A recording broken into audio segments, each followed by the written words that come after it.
This is the Boundless Pursuit Podcast, a show highlighting the purity of the experience without limitation. Each week, we'll bring anglers as diverse as the fish they chase, whether it be from your backyard or your bucket list. Freshwater, saltwater, conventional gear, or fly. We're bringing stories and perspectives from fishermen from all walks of life, from across the country and globe.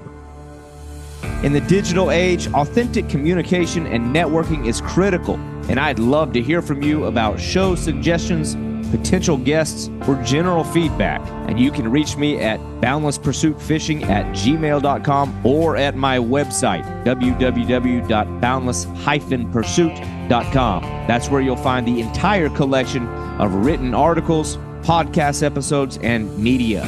I deeply value the feedback, ratings, reviews, and support of my listeners, and I look forward to hearing from you. I'm your host, David Graham. Now let's get on to today's episode.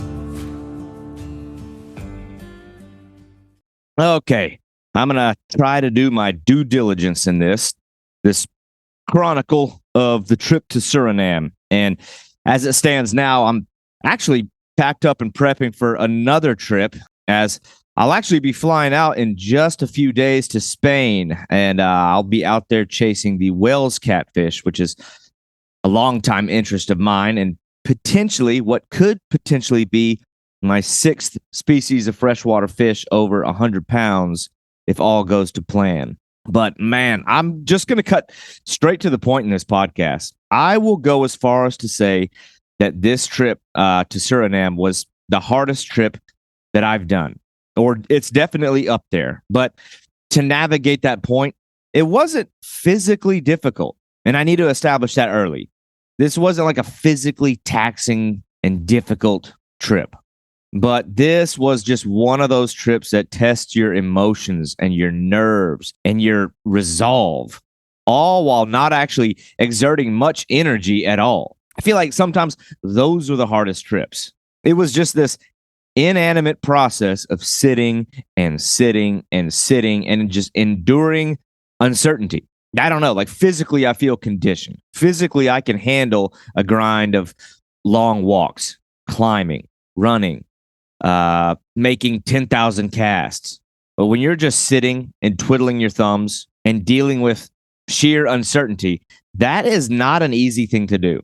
Fighting off internal doubt, pessimism, and negativity, like just both within your mind and the projected frustrations of the people around you. You don't even necessarily have to be dealing with difficulties of your own, but sometimes when the people around you are starting to project their concerns or their frustrations, it's just a compilation of all those things. It compounds what's an already difficult situation. And all these things are happening while you're basically just sitting on your ass. But anyway, to stay chronological here, the last trip to the Amazon in Guyana, September of 2023, I took that trip with my older brother, Matt. But this time I traveled with my oldest brother, Travis. And it was just awesome to be able to share these experiences with them and reflecting back on all those years stomping through local creeks, golf course ponds, and into like the early years of adventure for alligator gar. Travis was usually my main partner in those days. But I'll say the challenges for this trip, I mean, they started from the first step that we made out the door. We ran into issues immediately at the airport with our entry visas. Now, this whole process is kind of new to me. And the whole thing just frankly like pissed me off. I filled out the documents. I paid for my visa, but the document, like the voucher that I needed to get onto the plane, it simply never showed up. Did not come to my email.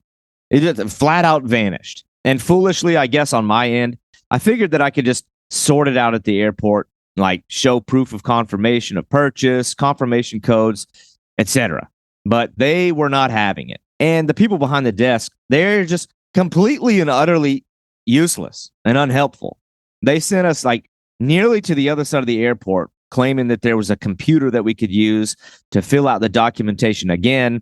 And of course, we get all the way there, and what do you know? There's no computer. So then we'd walk all the way back, let them know that we didn't find it, and they just continue to send us on this wild goose chase all over the freaking airport. And so we're sitting here trying to fill this document out on like the phone version of the website. I can just pick up my smartphone and get on the same website, but I don't know. There was some kind of issue with the phone app, the phone site. It wasn't functional. There was like portions of the website and hyperlinks that we needed to click that were not interfaced into the phone. It just we needed a computer. So finally, I just called my wife, and now my wife is a freaking shark. Like the people that know her know she is a pit bull with chasing down leads and just getting shit done. But she is and always has been one of those people that just gets things done. And I kind of feel a little bit bad needing her to hunt down the process on our behalf, but she's just pure efficiency in everything that she does. And she came through clutch for us with only minutes to spare. And I guess I should say our original flight was at like, I don't remember, like 6 in the morning. It was an early flight. If there's any silver lining to the way that the airliner handled things, we did have a big delay in our flight. And had we not had that delay in our flight, we wouldn't have had the buffer of time we needed to get all this stuff reorganized and restructured. So I guess that's the one good thing about having a flight delay. So anyway, she managed to get it done. We got the vouchers that we needed, and we got through to customs. It was pretty cool, though. Like, side note, I've been like this huge MMA fan for a long, long time. I don't know how to pronounce the guy's name, but Jairzinho Rosenstrike, I think is how you say it. That guy was right in front of us in line, so that was pretty neat. Probably no one else listening knows who that is, but he's a heavyweight fighter in the UFC, and he actually lives in Guyana. So anyway, that was like my airport celebrity moment, if you want to give him celebrity status. But anyway, once we got boarded, the flights went pretty well. Suriname Airways, say what you will about them. They don't necessarily have the best reviews, but to their credit, they have pretty comfortable seating and leg space, even for the economy class bums like myself who like to travel super cheap. But we got landed in Suriname, where Gary DeBoer was waiting for us. Now, Gary is the son of Paul DeBoer, who has run these fishing trips and ecotourism in Suriname for a long, long time. Now, I can assure you that pretty much any fishing trip that you will ever see of somebody going to Suriname, to the Coppename River, to the Coppename River, chasing giant piraiba catfish, one of the DeBoers probably had their hand in that process. There's some level of involvement there. But we loaded all our gear up and jammed it into Gary's truck.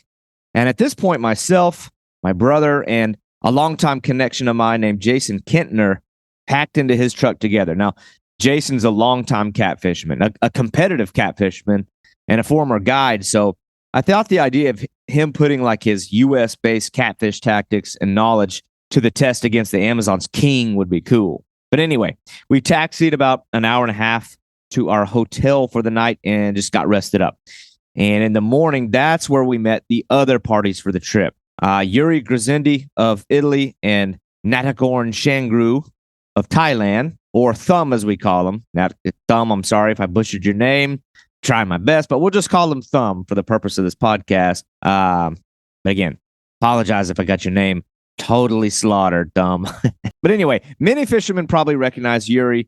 The guy's pretty much synonymous with giant whales catfish. I mean, he's all over YouTube, Instagram, Facebook. I mean, he's amassed this enormous following, over 1 million followers easily. And Thumb is really on a similar wavelength in terms of social media stature. But Thumb's a good dude. This was a connection that I made in Guyana. I met Thumb in Guyana last September, and that's the beauty of these trips, is just connecting, meeting people, like tying lines, connections. But anywho, after our pleasantries, all of us got loaded up in the taxi buses, and we shuttled over to this small fishing village called Boss Camp. And that's about a 2-hour ride or so, and at which point, all of us loaded up our respective gear into just this handful of boats, and we began heading up the Coppename River, just progressively into fresher water and deeper jungle. Because Boss Camp is actually situated right at the mouth of the Coppename, just right before it dumps out into the ocean. So a lot of saltwater influence there, mostly saltwater fish. So we're traveling further up river, and we're trying to get to those transitional points where it's becoming more and more fresh water. However, the river here is still tide affected. So that kind of added a different layer of challenge to this whole thing. But anyway, I mean, when we started traveling, the Amazon came out of the gates swinging. I mean, we didn't make it more than 2 miles upriver before this massive, just ominous wall of dark blue and gray climbed over the horizon. And we pretty much immediately knew that this was going to be a wet ride. I mean, the entire sky came down upon us, down upon this long aluminum boat.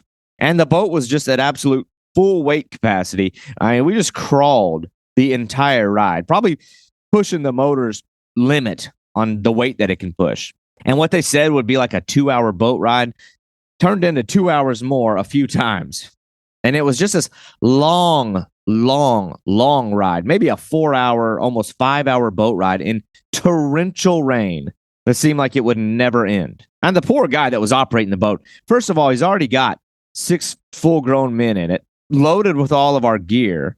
And then the boat's just slowly filling with more weight in the form of rainwater. He's back there with a half of a milk jug that he cut in half, trying to bail and operate the boat in these white cap waves at the same time. It was, I don't know, it was just something. But it seemed like the proper introductory to the Amazon. It was like this christening, this welcoming, where the jungle's letting us know that y'all boys are in for it. But I think we all let out this like holler of relief when we turned the corner and saw our lodging on the horizon. The lodge or camp it's a floating shack, essentially, constructed from forest wood, plywood planks, sheet metal, tarps. They call it a houseboat. It's a really humble abode, I guess would be the right term for it. And the way the layout of this thing, anyway, it's I guess you'd call it a pontoon, but it's just this, I don't know, 10 by 15 foot like platform of wood that's got these makeshift walls out of plywood and pillars and posts and a tarp strewn over the top of it to keep you from getting rained on. About as basic as you could possibly imagine. And they took a number of bunk beds and put them on the floor and a little toilet smack dab in the middle of that, which dumps straight into the river water below. I mean, it's as basic and fundamental as you can get. So, I mean, you know, we stepped aboard this thing and you pretty much realize we're all about to get to know each other very, very well. But we unloaded our gear. We all started getting rigged up almost immediately. Everybody's pulling out their gear, tying their rigs, and we just headed out for an evening session. So I guess I should establish, or probably have said from the get-go, the trip's sole purpose, or I'll say the central purpose anyway, was around one species of fish, one key target, and that's the piraiba catfish, locally known as the lau lau. It is the largest catfish on the planet, at least recognized on the record books by the IGFA, if I'm not mistaken. But it's arguably the largest catfish on Earth, period. I mean, there's debate there with Thailand's Mekong catfish, which has been documented at weights around 600 pounds. I mean, the piraiba comes in respectably at about 400 pounds. But the Mekong is, you know, they've been so diminished in the wild that it's virtually extinct or basically impossible to catch outside of controlled and stocked pay ponds. But as far as like purely wild and established species, the piraiba is the largest. And a 400-pound piraiba, it's just astounding. Granted, that's exceptionally rare, but these fish are out there. And really on a global scale of just purely freshwater fish, all freshwater fish, it's in the conversation. Like it's in the topic of conversation for king. But anyway, I mean, it's just a spectacular fish. A very uniquely equipped animal. Not like the mostly fat, round, kind of sloppy-looking catfish that we have here in the States. Not to hate on our catfish. I love our catfish species, but these things are like these shovel-headed, streamlined, like hard-bodied fish with this dense, like rock-hard muscle.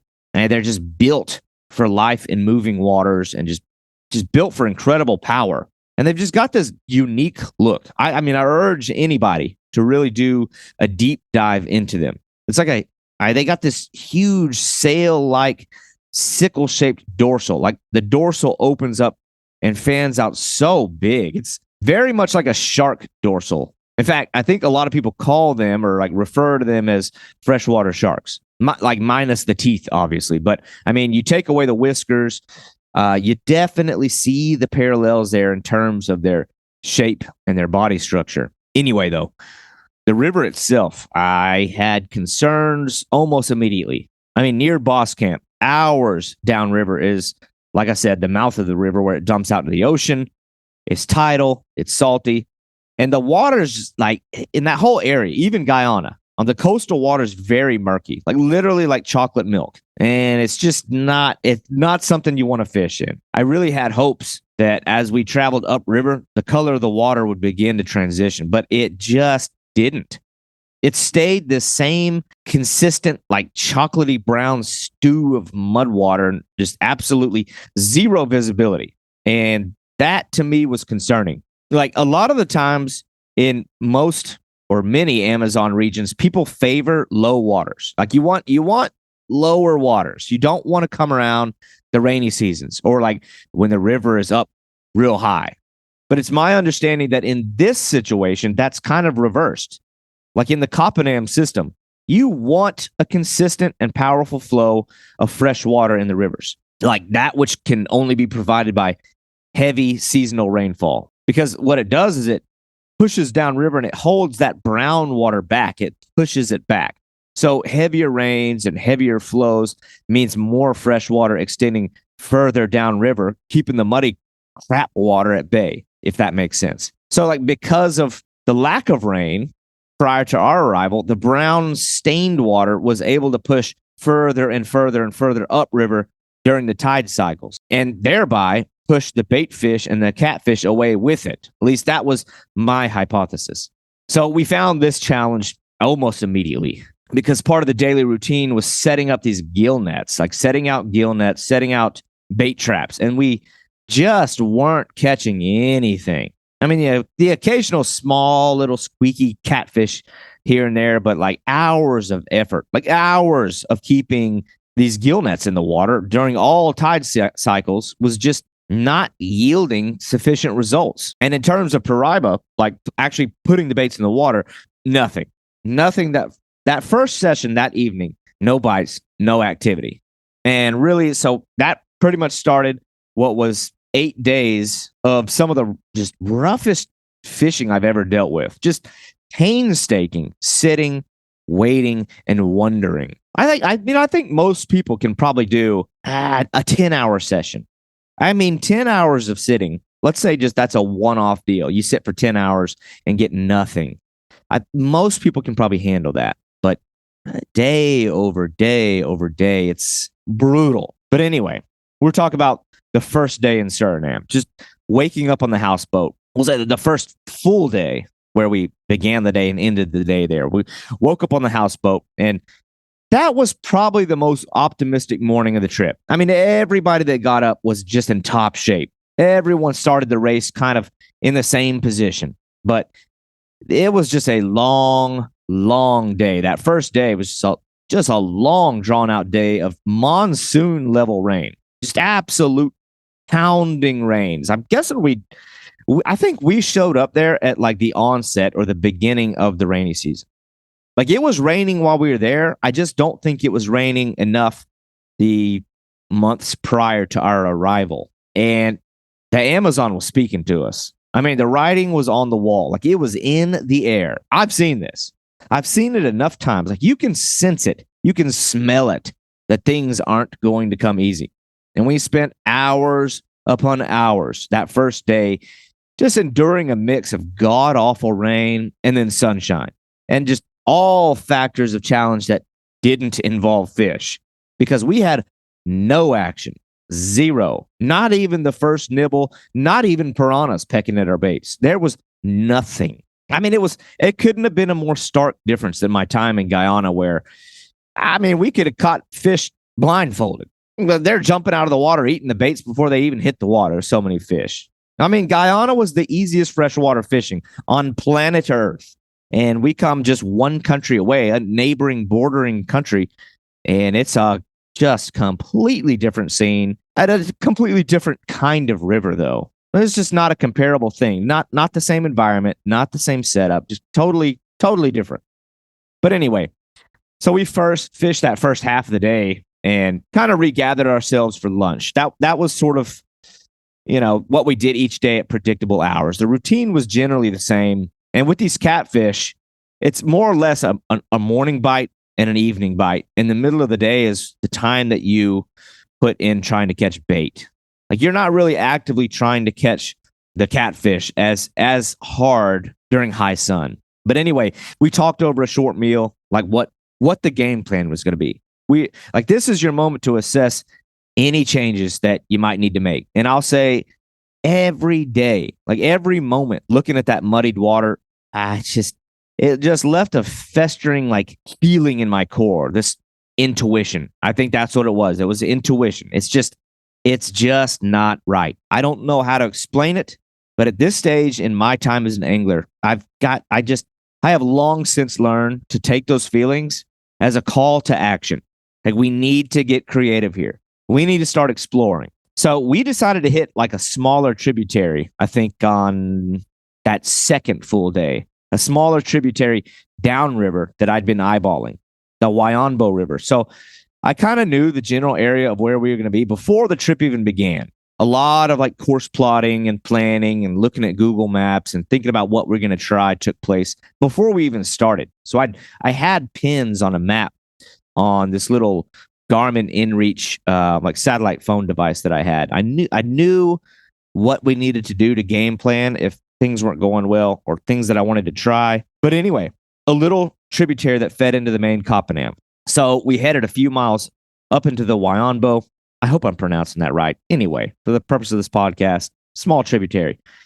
But we saw small but significant enough signs of life. Like we were seeing things. I don't know how to put it. And it starts at the most minuscule level. A small flicker on the surface of a bait fish. More insects in the air. Like you're looking at the big picture, like the all-encompassing. The very predators that would be diving down to even catch fish, whether that be an osprey or some kind of water birds. There was more of a prevalent abundance of life in this area that was indicative of more biodiversity. But as darkness kind of fell, so too did the tide begin to change. Our guide, this guy Winnell, who I just can't say enough about him. Winnell said that just after tide change, that's often the best bite window, just right after that tide shifts and changes. And that night, Travis ended up hooking into something that ran with god-awful intentions. I mean, we finally get picked up. We finally get action. And it didn't just slowly make off with it. This thing completely and utterly freight trained the line from the reel. Like at no point allowing him to get the rod high or put the brakes on. It blistered out line before suddenly breaking it. The line just snaps. Just awful. Nah, I don't know. I mean, we can sit back and we can wonder, but I'm convinced that this was a self-inflicted wound. A bad knot, a weak spot in the line that I had failed to notice, something that I had done wrong. Like this was human error, and we had to let it haunt us. But we also had to let it teach us. That is key. The worst thing we could do was let that, bury itself into the back of our mind and just wreck us emotionally, to sit around pouting and getting pissed off and just letting it beat down on us. That will completely derail you and throw you off your game. So we had to let it teach us. So anyway, shortly after getting back on anchor, because when these things pull, you have to get off anchor and chase them. But we got back on anchor and we set the lines, and maybe 15 minutes later, Travis was on again on a hard charging fish. Now, I've never caught a piraiba myself. My other brother, Matt, actually caught one in Guyana. I couldn't believe how hard that it fought for a fish that was only around, 60 or 70 or so pounds. And so I couldn't tell what Travis was contending with. The only thing that I could tell was that it was absolutely whooping his ass, like it towing the boat, throwing hellfire our way. But ultimately, we got the fish to the surface. And while it was a respectable fish, like it was the target species, it wasn't like the triple-digit monster that we came for.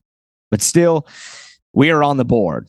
Like we had made our first step in potentially getting a pattern down. And we sort of at least made right what went wrong just, 30 minutes prior to that. And now we got some momentum behind us. But again, with some hours to go, still some hours to go in the night, we set back up on the anchor, same spot. And maybe like 15, 20 minutes passed before the line started peeling out of my reel. Now, we ran the same gear that I used in Guyana. I guess this is a good point to bring up, like, what kind of gear were we using? Some people want to know that. It was the same exact gear that I used in Guyana. I don't go fancy with it. Like, I use the same thing that has worked for me.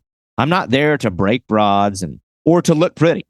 It was a 7-foot heavy, ugly stick boat rod paired with these Penn Spin Fisher 8500 live liner reels that I've had for like over a decade. And they're spooled with a 150-pound braid. Like, it's enough. I have faith in this simple setup for any freshwater fish, basically on Earth. Like, a combo like that is really all you need. But anyway, my fish, it charged hard. Like, it pulled hard, but it didn't seem as keen on covering ground like Travis's fish. Like, my fish chose instead to play heavy, like just long, sustained, heavy pressure towards the bottom. Like, it was a fight where I could tell the fish was very intentional in its movements. Like, it wasn't just randomly meandering about.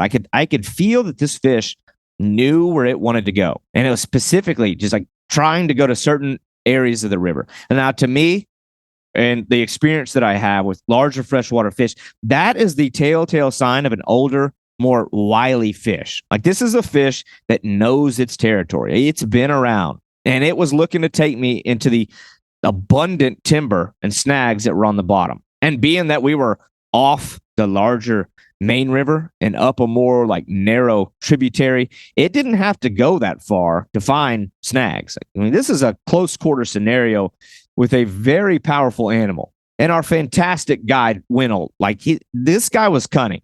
He moved like very tactical in the movements of the boats, and he moved quickly just to get the boat positioned like directly over the fish so that we could keep the line vertical, because that's going to allow me to keep the fish out of snags. And when it would run hard in any direction, left, right, forward, whatever, Winnell was always quickly positioning the boat between the fish and any potential cover. So if this fish started heading towards the left bank, Winnell would quickly get on the motor and put us between the bank and the fish, corralling, shepherding, like herding the fish and keeping it flustered.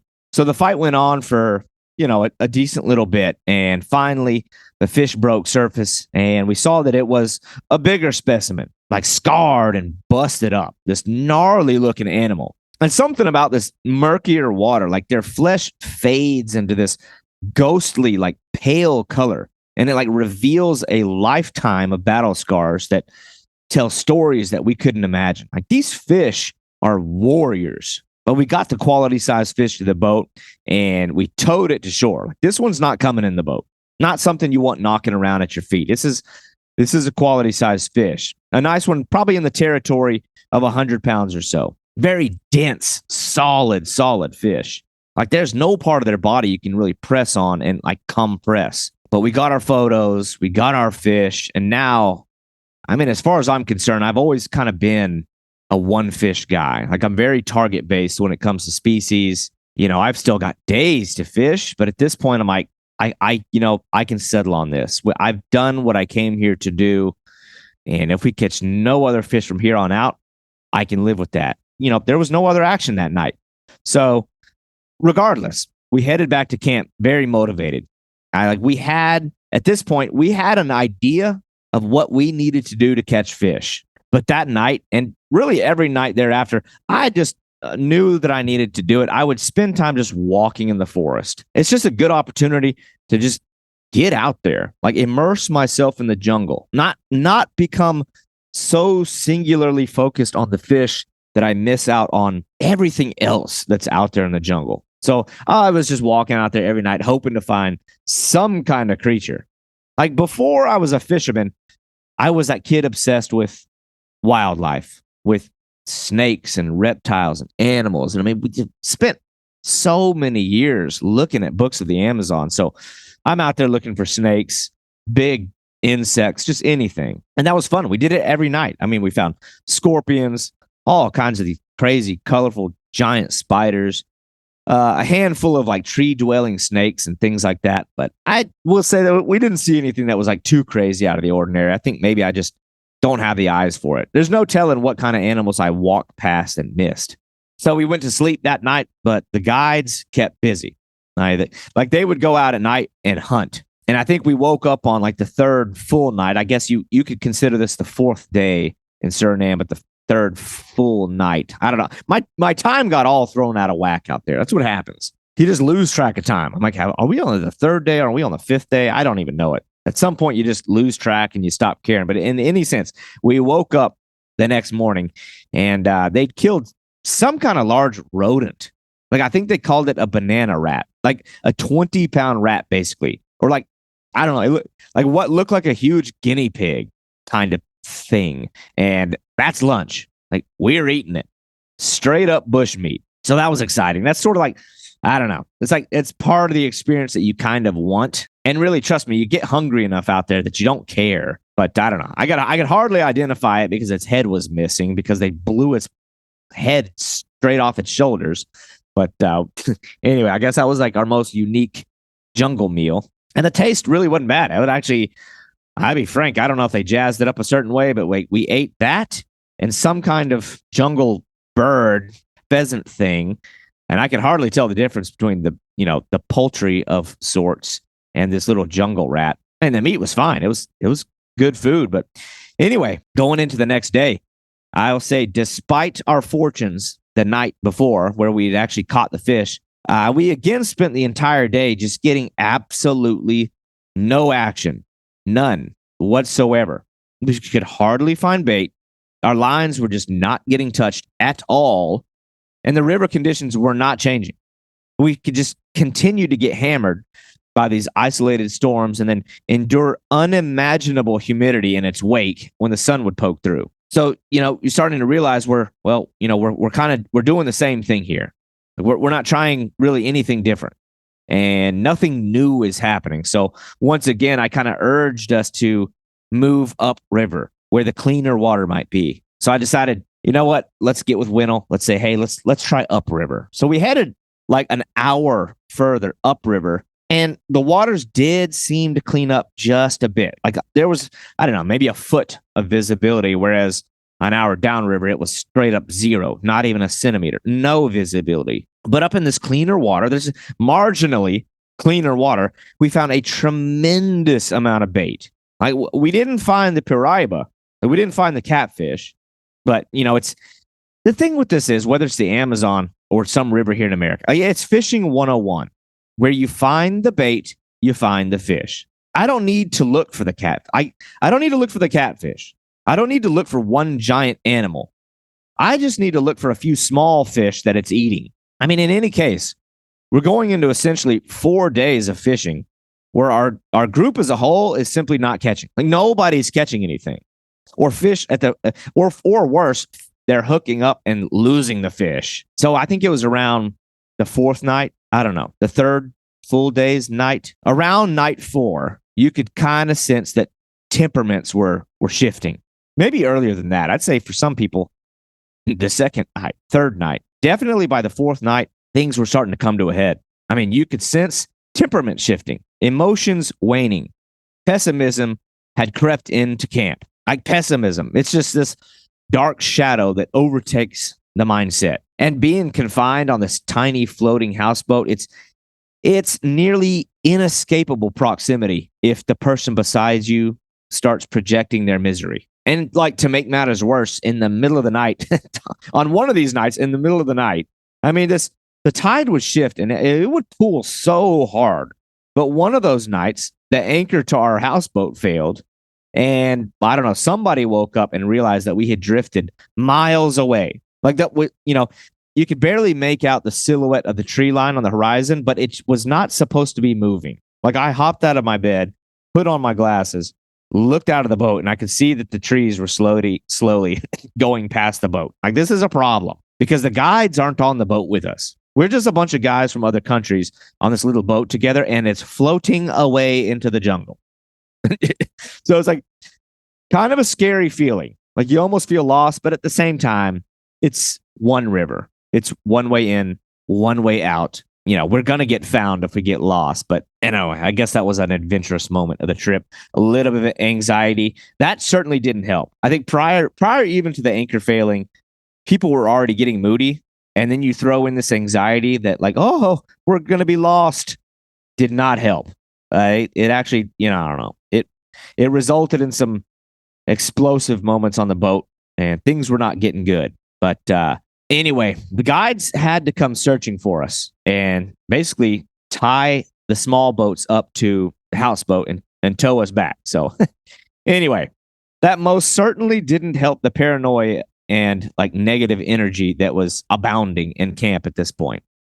But the next morning, in the wake of some of the in-camp drama, we just decided to remain on base and like close to camp for the day. Just get a bit of a day of rest, reassess, come up with a game plan. Just stop, pause, and be smart with our next moves. So that morning, I approached our guide and I approached the trip coordinator, Gary, with a plan. I wanted to head way up the Wyombo River, the same river where we had caught the fish. Like, I want to go way up. I'm talking hours and hours upriver. But to do that, we needed gas. Like, we needed a lot of gas. We needed more gas than we had. So I had a hunch. Like, I had this hunch, but I knew that it would cost me. I guess that makes it a gamble because, I'm paying for it. So I went to Gary and I pitched this idea and I said, listen, I'll give you however much amount of money is needed, which ended up being, I don't know, $170. Send a boat back into town, fill me up a bunch of gas tanks and supplies. Like, we laid out a game plan to make this long haul upriver in the morning of, I don't know, the fifth full day. So maybe the sixth day in Suriname, the fifth full day there. And so we did that. That day was a rest. We woke up the next morning. I guess it was the fifth day, I believe. Fifth out of 7 full days of fishing, something like that. But we woke up at like 4 a.m. and began our trek. Bunch of tanks of gas, and we headed up the Wyombo River. So we went so far up that river, like far enough that to continue beyond, we needed to like stop at a local indigenous village and essentially ask for permission to go any further. Like, when you get that far up, you're in like indigenous territory. And so we pulled up at this little town. I cannot remember the name of it. Village, not town. But our guides got out, and I don't know. I got this sense that like you get the sense that we're not supposed to follow them into the village. We're told that like the guides basically needed to ask the village captain. They called him the village captain. I guess it's like the equivalent of the chief in charge, like the chief in charge. And we needed to ask for permission to go further up the river. So after like, I don't know, 30 minutes, 45 minutes of deliberation, we were basically told that we could continue on. But it was cool being there. It was just like, it's always neat to see these villages. It's like this neat glimpse into a different way of life. Like, we don't get to see that really here in America. You don't get opportunities to, I don't know, it just gives you perspectives to see how other people live and then realize how you live, if that makes sense. But in any case, it was like this change of scenery that I think we needed. Like in the days leading up to that point, I mean, I was loving, don't get me wrong, I was loving the atmosphere of the lower Coppename River, but something about that trek up the Wyombo, like it like the river began to creep in around you. It got like tighter. The water got clear. The like green towering walls of forest closed in more and more as we went upriver. And there's just more signs of life. There's more birds. We saw caimans, just animals, just things felt right. Like the same way that my gut instinct was telling me that the main river where camp wasn't going to pan out. I could just feel the fish here where we're going. Like, I jokingly told the people around camp that I can smell a big fish. Like, that good fortune has an aroma. And I knew when a big fish was near. And I could feel that here. Like, things were shifting. The village itself, like life in the village was so unique there. Just seeing folks paddling by on handcrafted dugout canoes, canoes made entirely from a single log.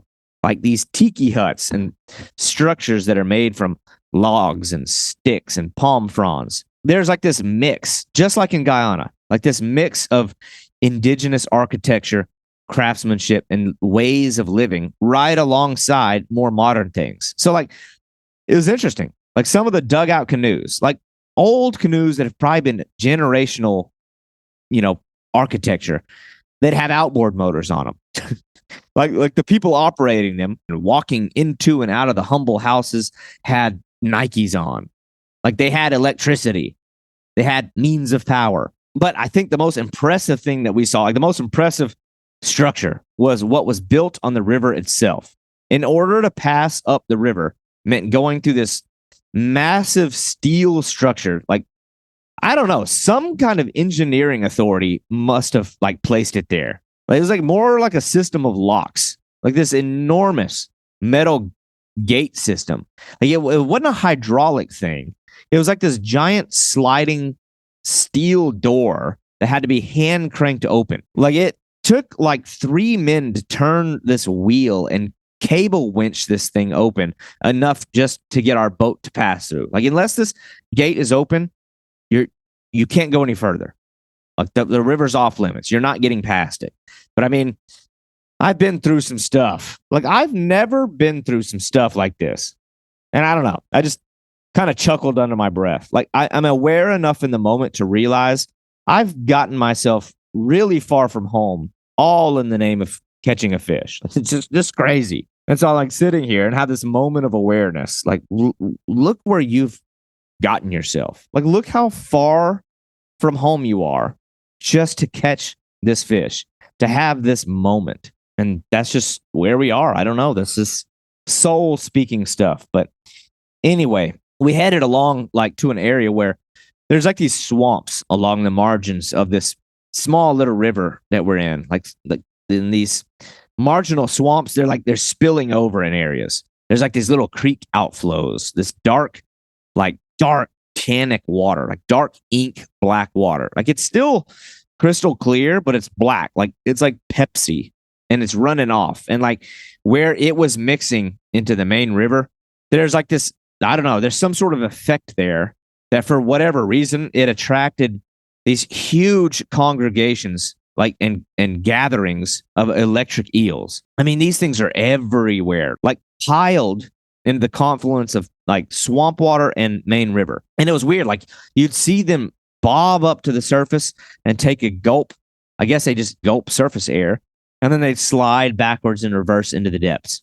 Prior to this trip, I'd been stating for months and months that the electric eel was one of my absolute top priorities for this trip. And I really think a lot of folks that I expressed that to thought it was like a bit of a joke. But I'm dead serious on this. Like I really wanted an electric eel on rod and reel.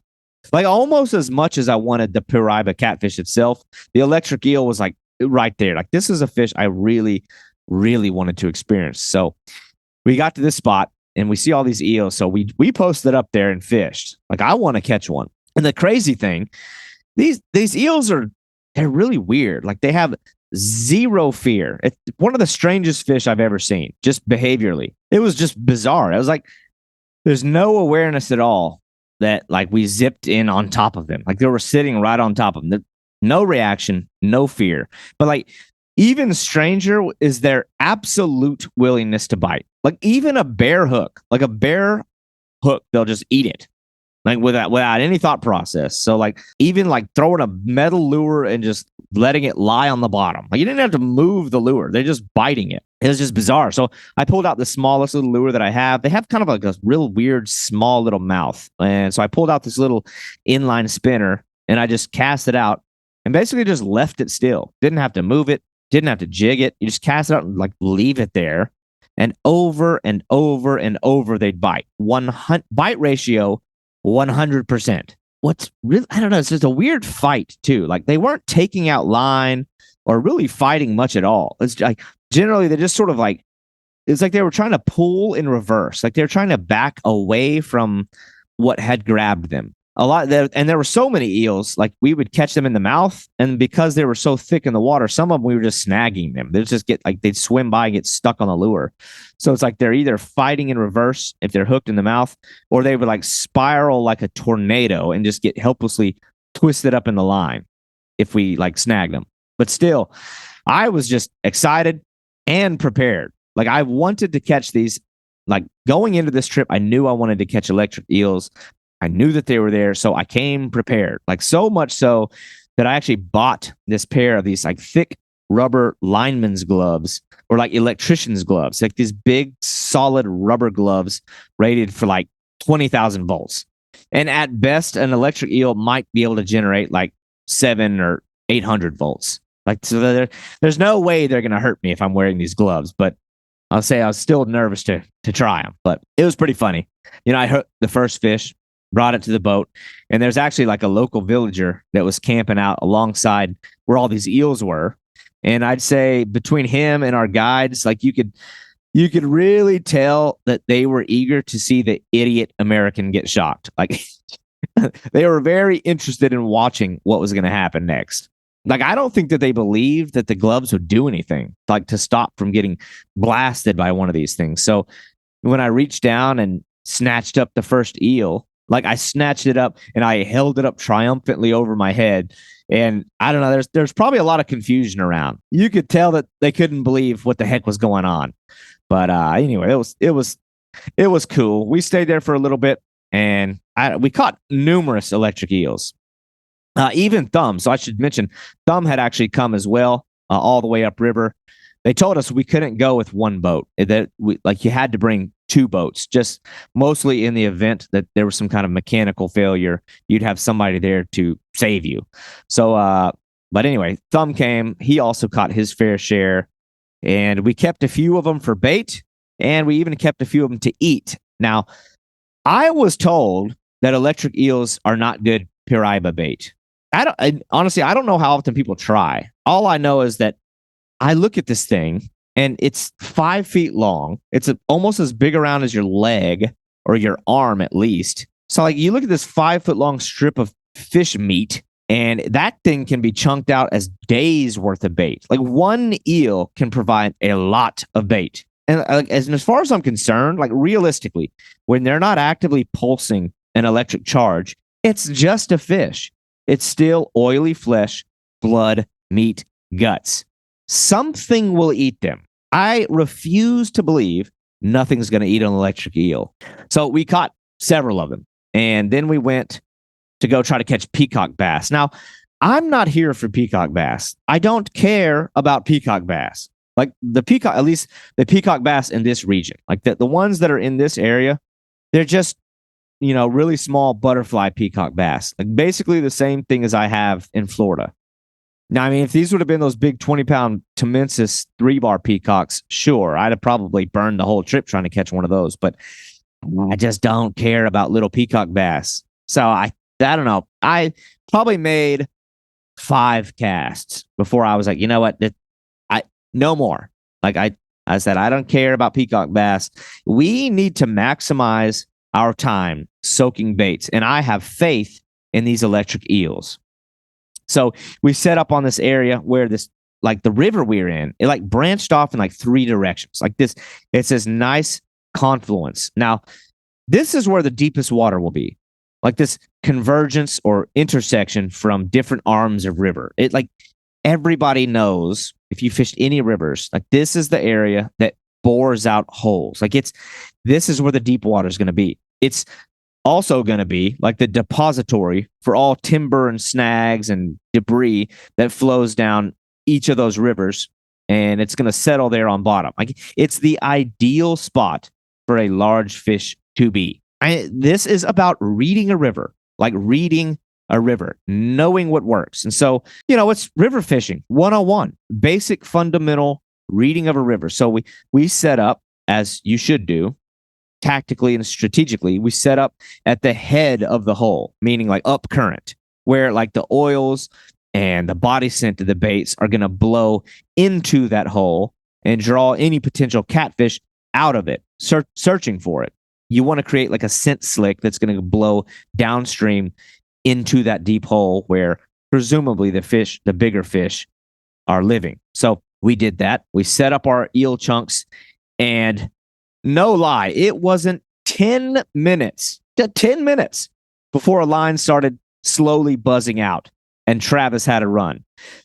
This blew my mind. I mean, we had gone 5 days prior to this of sitting on baits, for hours and hours and hours and hours. And here we are on a hunch, trusting instincts, going where we thought would work. And we get a run in 10 minutes on the bait that nobody thought worked. It's just craziness. But anywho, we let the fish carry it for a little bit. Just let it eat. Because we want to seal the deal on this fish. We want to let it eat. We need to make sure that we're going to get good hook penetration.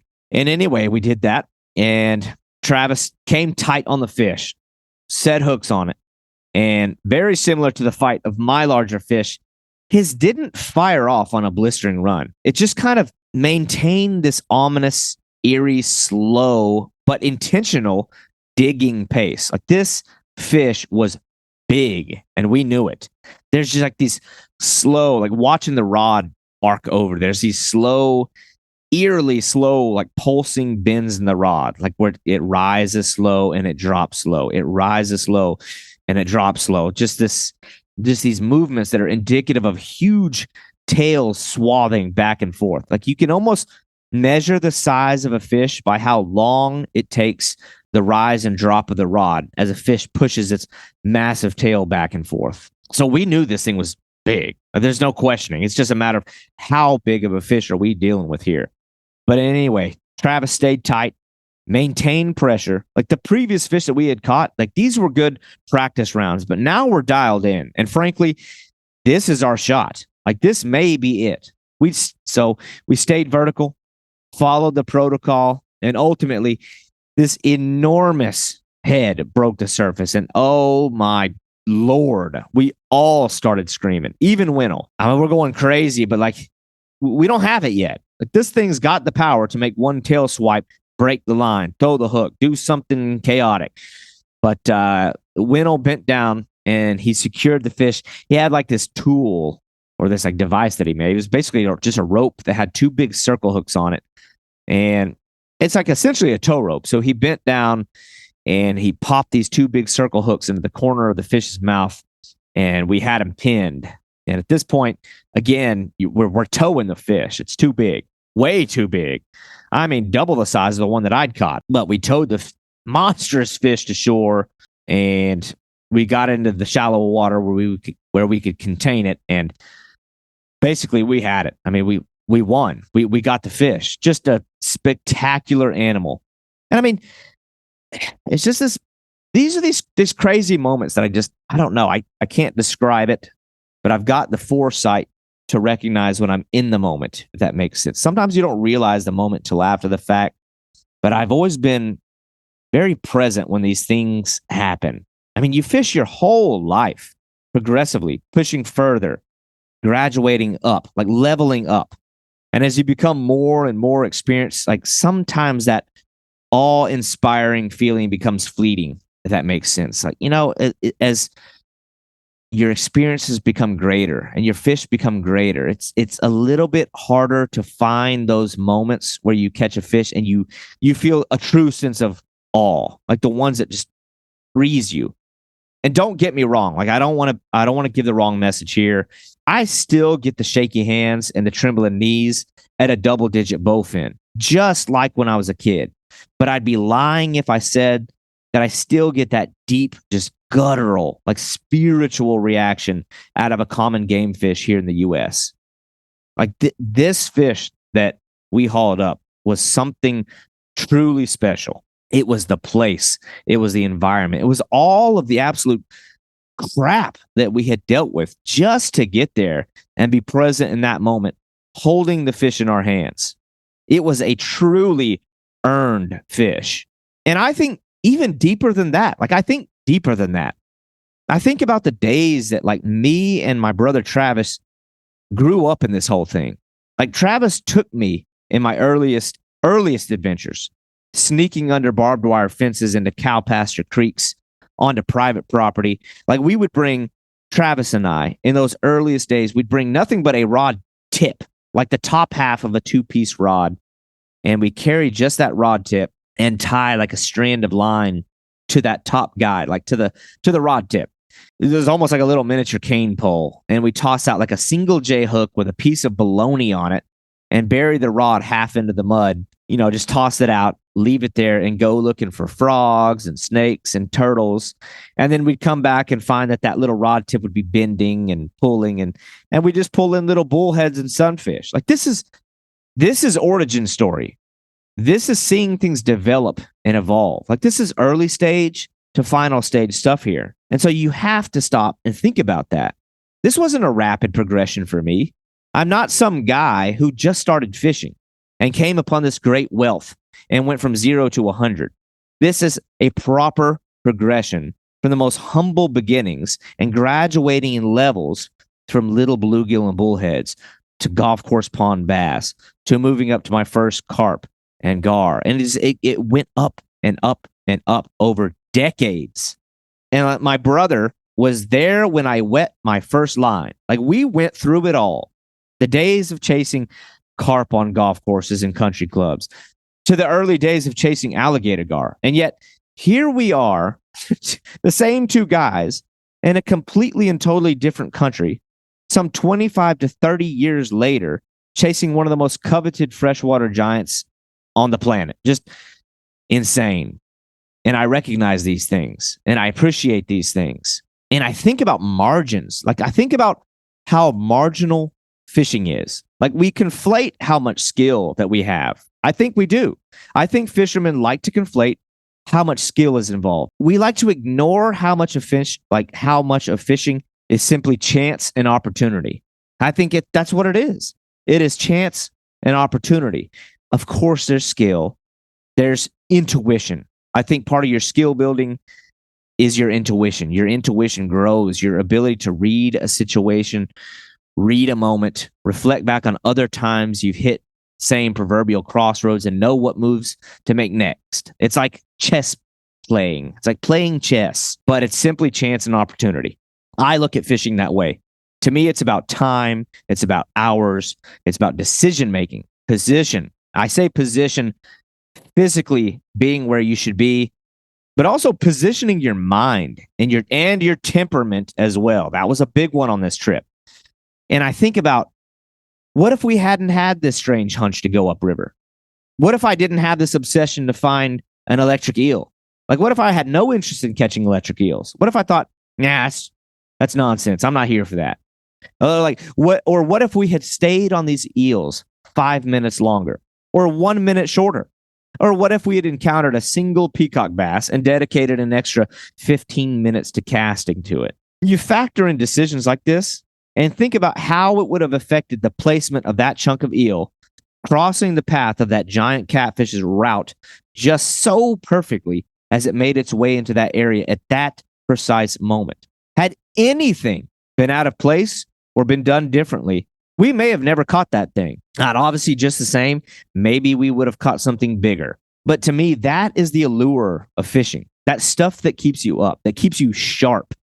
Like the things that keep you aware and in wonder. I mean, there was more trip to it after that giant fish, but that was our showcase moment. Like that was our fish. Like there were certainly a few other happenings in the final days of the trip, but nothing especially noteworthy. Like here and now for the purpose of the podcast, I think the key takeaway from the trip was the tone of difficulty, just like listening to instinct. I think that is the theme of this experience, was the difficulty in listening to instinct. My big observation here, my big takeaway was this. It was knowing the difference between being resolute and being stubborn. Like that's a hard one to see, and only experience teaches it. I think a lot of guys will see a sign, will get a glimmer of hope. Maybe that's the rod tip bouncing, a single line getting pulled, or like a boil on the surface, like those little hints, those little signs. And I think a lot of people, when they see that, they get married to a spot, or they get married to an approach or to a pattern. And to them, they're being resolute. I'm being resolute. I'm seeing this through. And maybe that tactic will work. But I think that there has to be, with fishermen, there has to be an internal dialogue that takes place where you set a hard line and you tell yourself exactly how long you're willing to push before you realize you need to try a plan B. Do you even have a plan B? Did you have the foresight to plot courses ahead of time, mark maps, check areas. Consider what you'll do on this tide, that tide, rain, sun, morning, day, or night. And most importantly, how will you react when your plans are not working? This whole trip was all a giant opportunity to test ourselves. That, to me, is what these kinds of trips are. And really, every fishing trip is, at some level, some degree. It's a great opportunity to put lessons learned over the course of time on the water to the ultimate test. And for all the shit that went wrong on this trip, I take it all as a positive conditioning that will only make me tougher for trips coming in the future. But anyway, that's it. That's a wrap. That's the trip. That is the Suriname Chronicle. I want to say I appreciate those of you who listened, if you stayed and listened to the whole thing, those who followed any and all of my catches. If you're listening now, I'm actually leaving on Monday, April 8th. I'm actually leaving on my next trip for the next giant fish, a trip to Spain where I'm looking to tackle the Wells catfish. So, follow along, keep up for updates on that. I'll probably do a similar recap after that trip. But once again, I appreciate you listening. I'll catch you on the next one. Thank you. Thank you for listening to Boundless Pursuit. Tune in each week as we bring stories and insight from uniquely talented anglers and outdoorsmen. And if you enjoyed this show, I want to hear from you. Be sure to leave a 5-star review, as this is going to drive the growth and exposure of this show. And if you have feedback or guest suggestions, I would love to hear from you. And you can reach me at boundlesspursuitfishing@gmail.com. For all other collections of media and contact information, please visit www.boundless-pursuit.com.